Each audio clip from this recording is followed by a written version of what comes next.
I'm Chandan Kumar, MSc Mathematics, student from MNIT Jaipur. I will presenting a demo lecture on system of linear equation. I will explain all the concept step by step with example.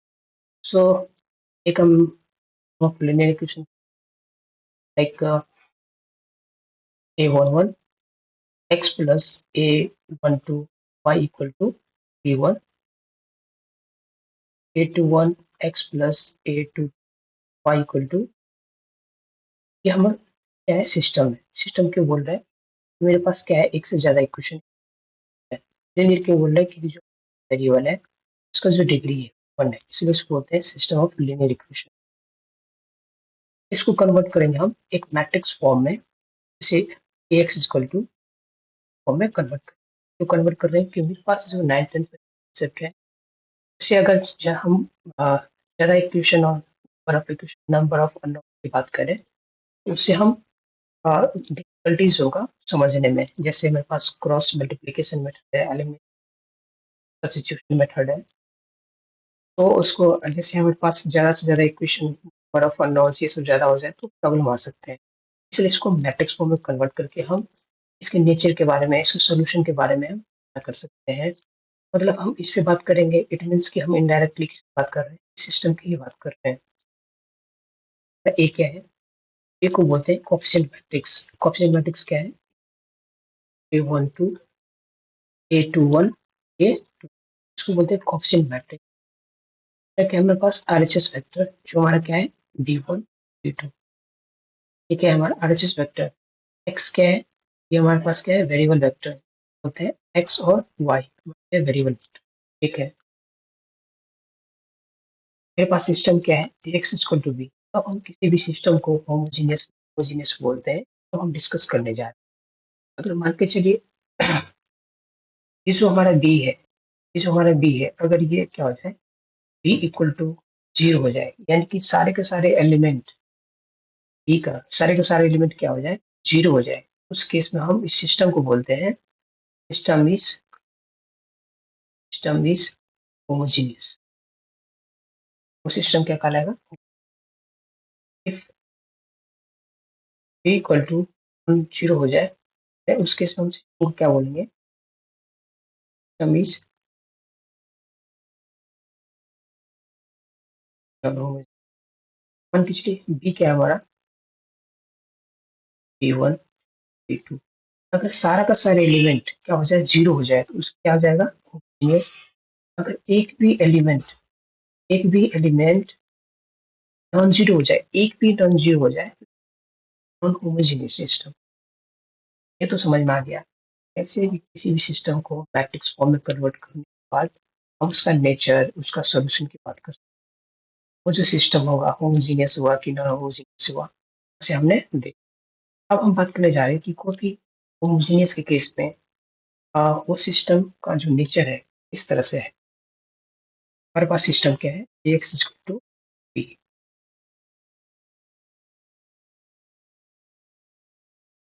चलिए कि अगर ऐसा हो जाए कि B equal to क्या हो जाए 0 हो जाए बी क्या हो जाए 0 इस केस में हमें तो उसका नेचर होगा मतलब कि सिस्टम के पास सॉल्यूशन होगा हमेशा यहाँ पे क्या होगा इस केस में जीरो सॉल्यूशन मिलते हैं हमेशा जीरो सॉल्यूशन। अगर मान के चलिए क्या हो जाए इफ इस केस में दो पॉसिबिलिटीज है इस केस में दो पॉसिबिलिटी पहला मान के चलिए डिटर्मिनेंट क्या हो जाए 0 हो जाए और दूसरा क्या है डिटर्मिनेंट 0 हो जाए। अगर मान के चलिए डिटर्मिनेंट 0 हो जाए इस केस में जीरो सॉल्यूशन ऑलवेज मिलते हैं जीरो सॉल्यूशन ऑलवेज सेटिस्फाई करते हैं यानी कि जीरो सॉल्यूशन बोले तो x बराबर 0 y बराबर 0 हमेशा क्या करेंगे तो होमोजीनियस सिस्टम है यानी कि ये 0 है ये 0 है इस जहाँ पे 0 पुट करेंगे यहाँ तो ऑलवेज क्या करेगा इसको सेटिस्फाई करेगा। होमोजीनियस के केस में जीरो सॉल्यूशन ऑलवेज मिलते हैं इसको हम समटाइम्स क्या बोलते हैं ट्रिवियल सॉल्यूशन भी बोलते हैं ट्रिवियल सॉल्यूशन भी बोलते हैं या समटाइम्स इसको बोलते हैं समटाइम्स बोलते हैं यूनिक सॉल्यूशन।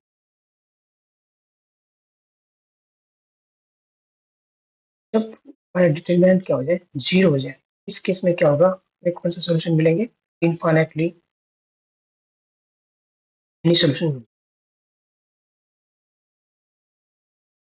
अब हम बात करने जा रहे हैं कि हमारा सिस्टम क्या हो जाए, नॉन होमोजीनियस हो जाए।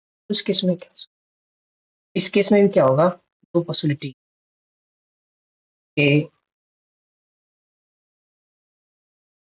या सॉल्यूशन क्या हो जाए, एग्जिस्ट कर जाए, या सॉल्यूशन एग्जिस्ट ना कर, मतलब कि does not exist, solution does not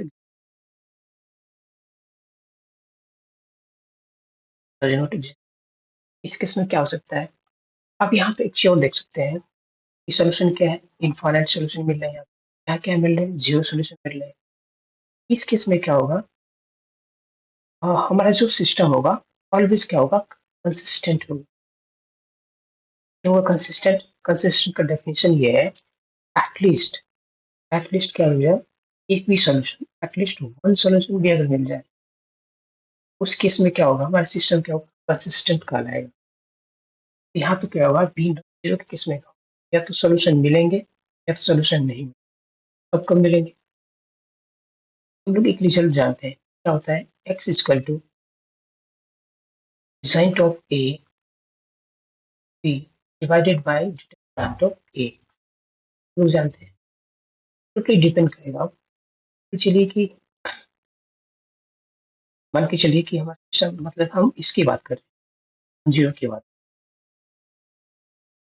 अगर डिटरमिनेंट ऑफ a जीरो हो जाए, इसके साथ साथ and determinant of a, determinant of a into v, अगर ये भी जीरो हो जाए, इस केस में हमारा जो सिस्टम होगा उसके पास क्या सोल्यूशन मिलेंगे, इनफाइनाइटली एनी सोल्यूशन हो। केस क्या है, मान के चलिए डिटरमिनेंट ऑफ ए जीरो हो जाए और determinant of A into V ये क्या हो जाए, नॉन जीरो हो जाए। उस केस में हमारा सिस्टम क्या होगा, सिस्टम के पास नो सोल्यूशन मिले, सोल्यूशन मिले, समझ में आ गया।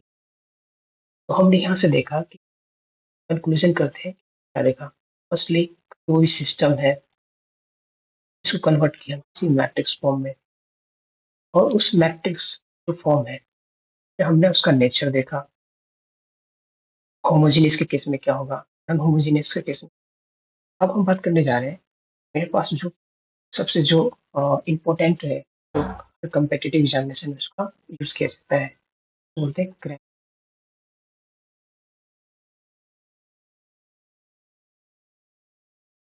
Cramer's rule.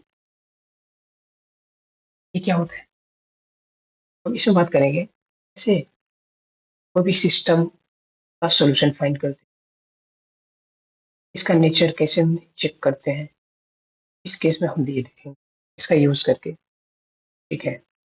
तो कंसिडर कर रहे हैं कि जो हमारे पास सिस्टम, जैसे A11 plus A12 y equal to, जो मेरे पास था हम उसी को ले रहे हैं, A1 x plus A2 y equal to A2। इस केस में हम देखेंगे कि ये डेल्टा हमारा क्या होता है, डेल्टा एक्स क्या होता है, डेल्टा वाई क्या होता है, तो ये देखेंगे। जनरली डिटर्मिनेंट को डिनोट करते हैं या तो डेल्टा डेल्टा से या तो डी से, तो डेल्टा से या तो डी से। तो यहाँ पे डिटर्मिनेंट को हम डेल्टा से डिनोट करते हैं। डेल्टा क्या होता है, हमारा जो कोफिशिएंट मैट्रिक्स होता है उसको डिटर्मिनेंट में लिख दीजिए, यानी कि दो वर्टिकल लाइंस में लिख दीजिए, क्या होगा, इसको लिख दीजिए, जितने भी कोफिशिएंट है उसको A12 A21 A22, ये क्या कहलाएगा, डेल्टा। डेल्टा एक्स क्या होता है, डेल्टा एक्स होता है कि जिसकी हम एक्स फाइंड, जैसे हम यहाँ पे एक्स फाइंड करेंगे, तो फाइंड करना होता है उस कॉलम में, यानी कि क्या होता है, जैसे मान के चलिए ऐसे है मैट्रिक्स हमारा, ऐसे है, तो क्या करते हैं, इसी को मल्टीप्लाई करते हैं, ये रो को ऐसे मल्टीप्लाई करते हैं, यानी कि वाला एंट्रीज को x के साथ, इस यहाँ वाला एंट्रीज इसके साथ, ये एक जनरली क्या हो गया, एक्स वाई तो हो गया। जो हम फाइंड कर रहे हैं, जो फाइंड कर रहे हैं, इसको मान लीजिए एक्स है, इस कॉलम को मान लीजिए वाई। इसको हम फाइंड कर रहे हैं, यानी कि एक्स फाइंड कर रहे हैं, उस कॉलम को छोड़ के में जो है वो लिख दीजिए। चलिए यहाँ से लिख देते हैं A12 A22, यहाँ से लिख दीजिए ये वाला, और जिसको जिसको फाइंड करें उसमें लिख दीजिए RHS वेक्टर, यानी कि ये चीज लिख दीजिए। यहाँ आ जाएगा B1 और आ जाएगा B2।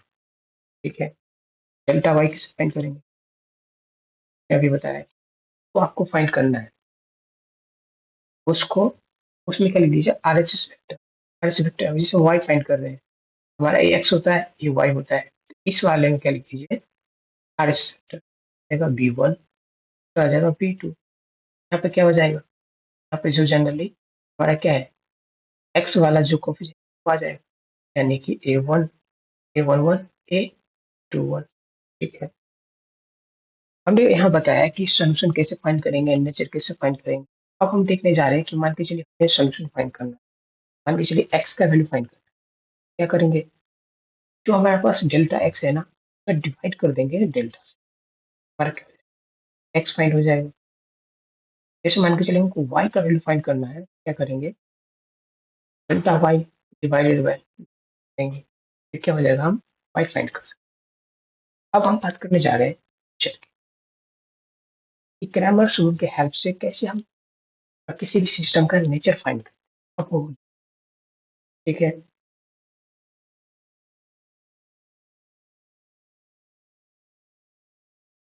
चलिए मान के चलिए कि पहला कंडीशन, मान के चलिए ऐसा है कि डेल्टा क्या हो जाए कि नॉन जीरो मिल जाए। उस केस में हमारा जो सिस्टम होगा, सिस्टम को शॉर्ट फॉर्म में system of linear equation has, क्या मिलेगा, सिस्टम के पास यूनिक सोल्यूशन मिलेगा। ठीक है, इसका मतलब ये हो गया कि मान कहीं भी अगर ये बोल दिया जाए कि सिस्टम के पास यूनिक सोल्यूशन, इसका मतलब जो हमारा डेल्टा होगा, डेल्टा इनटू कोएफिशिएंट मैट्रिक्स, उसका जो डिटर्मिनेंट है वो हमेशा क्या होगा, जीरो होगा। कंडीशन पॉसिबिलिटी क्या हो सकता है, मान के चलिए कि ऐसा हो जाए कि डेल्टा जीरो हो जाए, इसके साथ साथ डेल्टा एक्स भी जीरो, इसके साथ साथ क्या हो जाए, डेल्टा वाई भी जीरो। उस केस में जो हमारा सिस्टम ऑफ लीनियर इक्वेशन है, उसके पास क्या सोल्यूशन मिलेंगे, बस इनफाइनाइटली एनी सोल्यूशन मिलेंगे। अगर मान के ये बोल दिया जाए कि हमेशा बहुत बार यूज होता है किसी भी कंपनी एग्जाम में, मान के चलिए बोल दिया जाए कि सिस्टम के पास क्या है, इनफाइनाइटली मेनी सोल्यूशन है। इसका मतलब क्या हो गया कि जो भी हमारे पास क्या है, डेल्टा एक्स है, डेल्टा है, डेल्टा एक्स है, डेल्टा वाई है, सारे के सारे क्या हो जाएंगे, जीरो हो जाएंगे। तीसरा कंडीशन क्या हो सकता है, तीसरा पॉसिबिलिटी ये हो सकता है कि मान के चलिए डेल्टा जीरो हो जाए, और ये हो जाए कि मान के चलिए एटलीस्ट डेल्टा एक्स, ऐसा लिखते हैं, at least one of delta x delta y क्या हो जाए, are non zero, non zero. Then उस केस में क्या होगा, इस केस में क्या होगा, सिस्टम हैज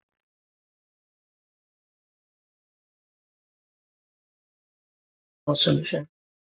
इसका मतलब ये हो गया कि मान के सिस्टम के पास सॉल्यूशन नहीं है, इसका मतलब ऐसा हुआ होगा कि डेल्टा एक्स या डेल्टा वाई, इसमें कोई एक नॉन जीरो, कोई अगर एक दोनों में से कोई भी नॉन जीरो मिल जाए, सिस्टम के पास क्या होगा, सॉल्यूशन मिलेगा। इसका इसका मतलब क्या होता है, इफ एंड ओनली, अगर ये ऐसा है ऐसा मिलेगा, अगर ऐसा है तो ऐसा मिलेगा, इफ एंड ओनली इफ। तो हमने देखा क्रैमर से कैसे सॉल्यूशन फाइंड करते हैं, उसका नेचर कैसे चेक करते हैं, यहाँ से हमने। अब हम देखने जा रहे हैं, एक क्वेश्चन देखेंगे, तो जेई में क्वेश्चन एक आया था, जैसे मेरे पास एक क्वेश्चन है, पहले से लिख रखा है। अब हम देखने जा रहे हैं कि यहाँ पे बताया जा रहा है कि मेरे पास एक सिस्टम है और उसके पास क्या है, इनफाइनाइटली मेनी सॉल्यूशन। तो फाइंड कीजिए कि lambda square plus b square, ये फाइंड कीजिए। ठीक है, अब यहाँ पे बताया जा रहा है कि सिस्टम के पास क्या है, इनफाइनाइटली मेनी।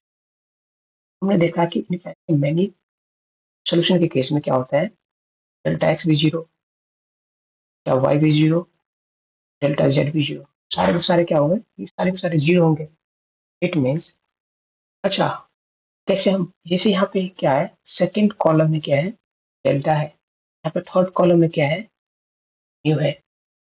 तो हमें क्या फाइंड करना चाहिए, डेल्टा एक्स, डेल्टा वाई या डेल्टा जेड। मान के चलिए कि डेल्टा एक्स हम फाइंड करते हैं, इसमें क्या होगा कि एक्स वाले, मतलब कि इस वाले फर्स्ट कॉलम में क्या होगा, आरएचएस वेक्टर आ जाएंगे 5 7 9। बाकी क्या होगा, जो ये वाले होते हैं, वाई का जो कोफिशिएंट होता है यहाँ पे लिखते हैं हम लोग, यानी कि लेमडा 5, यहाँ पे क्या हो जाएगा 3 -1 न्यू आ जाएंगे। उस केस में क्या होगा कि लेमडा भी आ गया, न्यू भी आ गया। उस केस में डिटरमिनेंट का जो वैल्यू आएंगे इस तरह से आएंगे। इस केस में क्या होगा कि हमें डेल्टा न्यू के बारे में पता नहीं, यहाँ पे हम लोग फंस सकते हैं, इसलिए हम ये डेल्टा एक्स फाइंड नहीं करेंगे।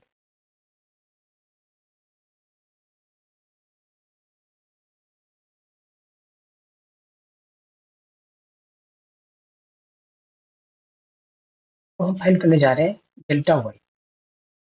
हम यहाँ फाइंड करेंगे डेल्टा वाई। डेल्टा वाई क्या होगा, हम जो फाइंड करते हैं उसमें आरएचएस वेक्टर आता है। तो बाकी तो हम ऐसे ही लिखेंगे, एक्स का कोफिशिएंट पहला कॉलम में आता है, यानी कि 2 3 4। वाई फाइंड कर रहे हैं तो आरएचएस वेक्टर क्या है, 5 7 9। तीसरा क्या है, जेड का कोफिशिएंट 3 -1। ये क्या होता है, 0। हम ये भी लिख लेते हैं, डेल्टा जेड भी लिख लेते हैं और एक साथ ही फाइंड कर। डेल्टा जेड क्या है, तो जेड वाले इनकी थर्ड जो कॉलम है हमारा, उसमें क्या होंगे, आरएचएस वेक्टर है। यहाँ पे लिखेंगे 2 3 4। सेकेंड में क्या आएगा, लेमडा 2 5। थर्ड में क्या आएंगे, आरएचएस वेक्टर 5 7 बराबर इक्वल टू 0। अब जैसे मेरे पास एक डिटर्मिनेंट है, इसको कैसे सॉल्व करें। बहुत सारे तरीके हैं कि इसमें एलिमेंट्री ऑपरेशन लगाएंगे, फिर हम इसको डिटरमिनेंट फाइंड कर सकते हैं इजीली। लेकिन एक होता है सरस रूल। सरस रूल क्या होता है, मान लीजिए कोई डिटर्मिनेंट है, ये जनरली अप्लाई होते हैं 3 में। मतलब अगर उससे ऊपर जाएंगे 4 × 4 5 × 4, तो इसमें अप्लाई नहीं कर सकते हैं ये रूल। ये अप्लीकेबल होता है 2 × 2 में और 3 × 3 में, है ना। जैसे मान के ये कि हम इसको, इस डायगोनल के क्या बोलते हैं, प्रिंसिपल डायगोनल। इसको हम बोलते हैं सेकेंडरी डायगोनल। हम क्या करते हैं जनरली कि प्रिंसिपल माइनस सेकेंडरी करते हैं। इसमें जितने भी एंट्रीज होते हैं उसको मल्टीप्लाई कीजिए और यहाँ पे लिखिए, यहाँ पे लिख लिए, फिर प्लस कीजिए, यहाँ पे जो भी एलिमेंट है उसको मल्टीप्लाई कीजिए। जैसे यहाँ पे 2 है, एक हम यहाँ से ले लेंगे, जैसे इसके पैरेलल ले लेंगे, फिर यहाँ पे लिखेंगे प्लस करेंगे। यहाँ पे एक एलिमेंट मिलेंगे, 2 यहाँ से ले लेंगे हम, इसको यहाँ पे प्लस करके लिखेंगे, फिर माइनस, फिर सेकेंडरी में सेम करेंगे। तो यहाँ पे हम करके बताते हैं कि इस तरह से सरल रूल को अप्लाई करते हुए हम इसका डिटरमिनेंट फाइंड कर सकते हैं। यहाँ से इसको बोलते हैं प्रिंसिपल डायगोनल, इसको बोलते हैं सेकेंडरी डायगोनल। जब हम यहाँ पे मल्टीप्लाई करेंगे तो 7 2 हो जाएगा 14 आई इंटू म्यू, जाएगा 14 म्यू। यहाँ पे देखिए, जैसे यहाँ पे 3 है, यहाँ 3 है, यहाँ 9 है, फिर 2 मिला, एक हम यहाँ से ले लेते हैं, तो 3 3 9, यानी कि कितना हो गया, 81 हो गया, 81। यहाँ पे देख रहे हैं, यहाँ 4 है, यहाँ पे हम 2 ले लेते हैं, यहाँ पे 5 और -1 हो जाएंगे -20। ये तो गया प्रिंसिपल, माइनस क्या करेंगे, सेकेंडरी, सेकेंडरी करेंगे, इससे क्या हो जाएगा। अब हम इसे मल्टीप्लाई करते हैं, सेकेंडरी में क्या क्या है, 4 है, यहाँ 7 है, यहाँ पे 3, कितना हो जाएगा, 84 84। अब यहाँ पे 9 है, यहाँ पे -1 है, यहाँ पे, यहाँ 2 मिल गया, 6 ले लेते हैं, तो क्या हो जाएगा -18। यहाँ क्या है, म्यू है, यहाँ क्या है 15, यानी कि 15 इक्वल टू 0। ठीक है, अब जो नजदीक है, क्लोज है, उसमें क्या करिए, सब्ट्रैक्ट कर दीजिए। 14 भी है, यहाँ पे क्या है 15 भी हो जाएगा, माइनस म्यू हो जाएगा। 81 है, यहाँ पे 84 है, तो क्या हो जाएंगे, माइनस हो गया। यहाँ पे -20 है, -18 है, हो जाएगा -2 इक्वल टू 0। इसीलिए हम फाइंड कर लिए। माइनस म्यू कितना हो गया, यहाँ पे -5 इक्वल टू 0, यानी कि म्यू इक्वल टू -5, तो ये मिल गए। अब यहाँ पे हम इस तरह से रूल को अप्लाई करके फाइंड कर रहे थे, यहाँ क्या हो जाएगा, यहाँ पे जब हम मल्टीप्लाई करेंगे तो क्या हो जाएगा, 2 और 9 मल्टीप्लाई करेंगे, 6 प्लस 5, 3 और 5 क्या हो जाएंगे, 75। यहाँ 4 है, यहाँ 7 है, यहाँ पे लेमडा है, 28 लेमडा हो गया, माइनस, यानी कि ये हो गया प्रिंसिपल माइनस सेकेंडरी करना है। जब यहाँ पर मल्टीप्लाई करेंगे तो क्या होगा, पे 4 है, यहाँ पे 2 है, यहाँ 5 है, 40 हो जाएंगे, प्लस यहाँ पे 5 है, यहाँ पे 7 है, क्या हो जाएगा 70 हो जाएगा। यहाँ मल्टीप्लाई करें, 9 है यहाँ पे, 27 इक्वल टू 0, यानी कि यह गया प्रिंसिपल माइनस सेकेंडरी हमने। अब हम क्या करते हैं, जो क्लोज है उसको माइनस कर दीजिए, 6 है, यहाँ 40 है, -4। अब यहाँ पे 75 है, यहाँ पे 70 है, हो जाएंगे +5, यहाँ पे 28, यहाँ पे 7 है, क्या हो जाएंगे, लेमडा इक्वल टू 0। यहाँ से क्या आ गया, तो यहाँ पे माइनस करेंगे तो हो जाएगा लेमडा इक्वल टू -1 आ गया। हमें क्या बोल रहा था क्वेश्चन में, हमें पूछा जा रहा था कि लेमडा स्क्वायर प्लस मी स्क्वायर फाइंड कीजिए, इसका वैल्यू क्या होगा। यहाँ से बता सकते हैं, लेमडा स्क्वायर प्लस मी स्क्वायर, लेमडा स्क्वायर क्या है, -1 का स्क्वायर, प्लस म्यू का स्क्वायर क्या है, म्यू मतलब कितना था, -5, -5 का स्क्वायर कितना हो जाएगा, 1 प्लस 25, यानी कि हमारा आंसर क्या है 26। कौन सा ऑप्शन सही है, सी ऑप्शन सही है 26। ये तो समझ में आ गया कि हमें दो मेथड्स लाइक यहाँ पे, पहला तो डिटरमिनेंट की हेल्प से कैसे हम नेचर देखा, दूसरा क्या है ग्रामर रूल के कैसे हेल्प हेल्प लेने के बाद हम कैसे नेचर और सोल्यूशन। तीसरा मेरे पास क्या है, एक एग्रीमेंटेड मैट्रिक्स मेथड है। तीसरा मेथड क्या है, एग्रीमेंटेड मैट्रिक्स मेथड।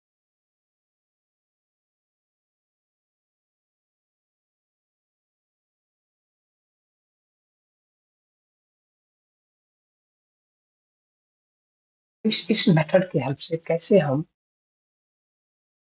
इस मेथड की हेल्प से कैसे हम किसी भी जो सिस्टम है उसका नेचर और डायरेक्टली हम कैसे बता सकते हैं। हालांकि ये जो हमारे पास होता है ये नॉन स्क्वायर में भी वर्क करता है। हमने जो जो पिछले दो मेथड्स देखा है उसमें क्या होता है कि स्क्वायर मैट्रिक्स भी वैलिड होता है, बट जो ये मैट्रिक्स है ये किसी भी सिस्टम पे वैलिड है। मान के चलिए मेरे पास number of equation, number of unknowns unequal हो जाए तो ये अप्लाई कर सकते हैं। जैसे मान के चलिए मेरे पास सिस्टम है A11 x1 plus A A12 x2 equal to B1। दूसरा क्या है कि A21 x1 plus A22 x2 equal to B2 है। इसको हम क्या करेंगे, सेगमेंटेड मैट्रिक्स के फॉर्म में कन्वर्ट करेंगे। A11 A12 A21 A22 ऐसे लिखते हैं, B1 ने कन्वर्ट कर लिया। इस मैट्रिक्स को बोलते हैं सेगमेंटेड मैट्रिक्स। हम ऐसे लिखते हैं, हमारा क्या है, ए मैट्रिक्स है। ये टोटली डिपेंड करता है, मान के चलिए इसको हम दोबारा से लिखते हैं।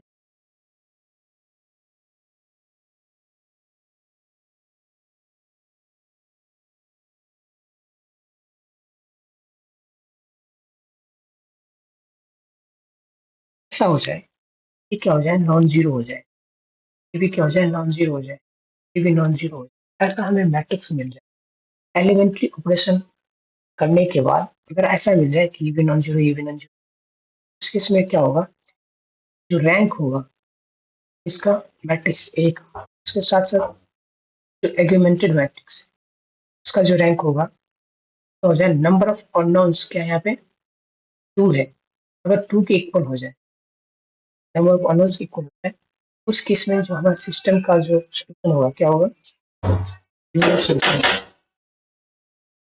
क्या नहीं यूनिक सोल्यूशन। तो मान के चलिए ऐसा मिल जाए कि A11, A12, A21, A22 ऐसा मिल जाए, B1, B2, अगर ये क्या हो जाए कि ए भी जीरो हो जाए, ए भी जीरो हो जाए, बी जीरो, उस केस में क्या होगा, सारे के सारे जीरो हो। इसमें क्या होगा कि देख सकते हैं कि rank of A, rank of augmented matrix क्या हो गया, less than number of unknown से क्या होगा, कम हो गया, नंबर ऑफ कम हो गया। उस केस में क्या होगा, हमारे सिस्टम के पास सोल्यूशन जो होगा इनफाइनाइटली एनी सोल्यूशन। मान के चलिए क्या होगा, ऐसा हो जाए कि A11, A12, A21, A22, B1 ऐसा हो जाए कि ये जीरो हो जाए, ये भी जीरो हो जाए, ये क्या हो जाए, ये नॉन जीरो हो जाए। उस केस में क्या होगा, हम इसको एक्स बोलते हैं, इसको वाई बोलते हैं, तो मल्टीप्लाई करेंगे तो जीरो इंटू एक्स, यानी कि इस रो के साथ मल्टीप्लाई करेंगे तो क्या होगा, zero into x, zero into y equal, ये क्या हो जाए, b2, ये हमारा नॉन जीरो है।